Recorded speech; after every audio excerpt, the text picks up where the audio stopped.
Teacher's log. Kinder Adventures. Boy, was it a week. Was it a week? Um, duh. I feel like my mental threshold, breaking point, whatever you want to call it, was reached on Wednesday.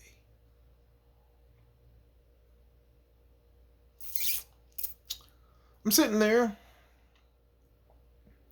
and I'm like, I got the kids doing their work. I'm walking around checking on them, and I notice these eyes following me.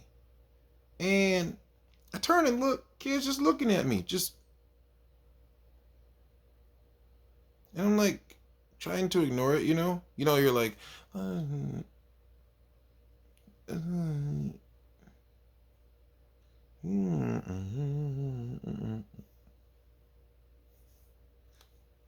what?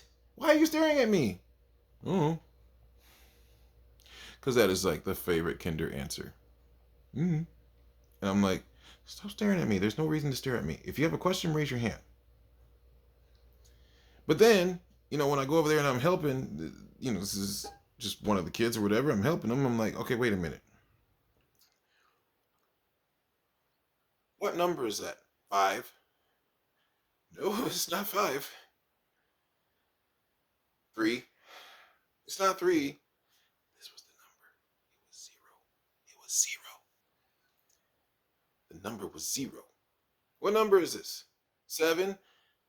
Okay, now you're just guessing. I feel like you're setting me up. I think you're doing this on purpose. This is what I'm saying in my head. I said, okay, check this out. It's not 1. It's not 2. It's not 3. It's not 4. Not 5. Almost sounded like Dr. Seuss, except I wasn't rhyming. Not 6. Not 7. Not 8. Not 9. And it's not 10. Now, mind you, we haven't worked on any other numbers, and so they should only know 0 through 5 in this lesson. So what number is it? 12. Okay, first of all, no, it's not 12. What happens when we don't have any? None? Correct. But what do we call that? What do I say when we're like this in the hallway? Be quiet. Yeah, I do say that, but that's not what I'm asking you. I mean, I guess you were paying attention. Couldn't figure out 0. And in my mind, I'm like, I have failed as a teacher. Then, let me tell you something. Don't be telling your kids at the age of 5 about some of the things that kids enjoy as kids. Let me explain what I'm talking about, and I gotta be, can't be so loud. Giggles.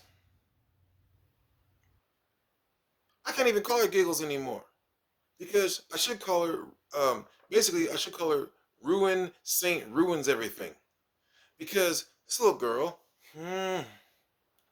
today, one of my kids is like, hey, Mr. E, I have a wiggly tooth. And I think that it's going to come out, but I'm kind of scared. I don't want to pull it out. And I was like, oh, little buddy, don't worry. You'll be all right. I said, maybe it'll come out when you eat your food. If you ever eat anything, you're so scrawny. He was like, ha, I eat all the time. I was like, yeah, I know. But it was a joke. And he's like, huh? And I was like, never mind. Okay, that's kind of how things go. But anyway, so he's like, yeah, I'm gonna take it home. When it comes out, then I'll put it under my pillow, and the tooth fairy will come, and I'll get money. And I was like, sure will, buddy. That'll be so awesome. And here comes Negative Nancy over here. There's no tooth fairy. That's how she says. That's how she says. There's no tooth fairy. And I'm like, yes, there is. She's like, no, there isn't. The adults take the teeth and they give the money to the kids. And I said, first of all, ruins everything.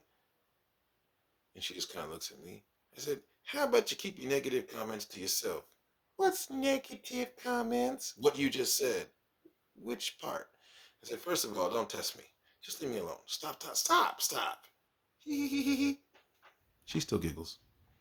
Then one of the other kids is like, oh, I think that this weekend one of my teeth are going to get loose, and then I'll take it out with a car.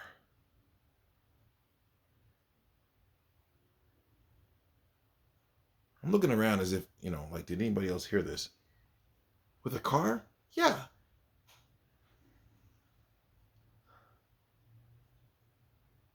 I don't even know how to react to that. I don't even know how do you react to that? So yeah, that's just the beginning. This is only part one. I'm going to make another one just to give you part two of just this week. So with that, I'm part one this transmission.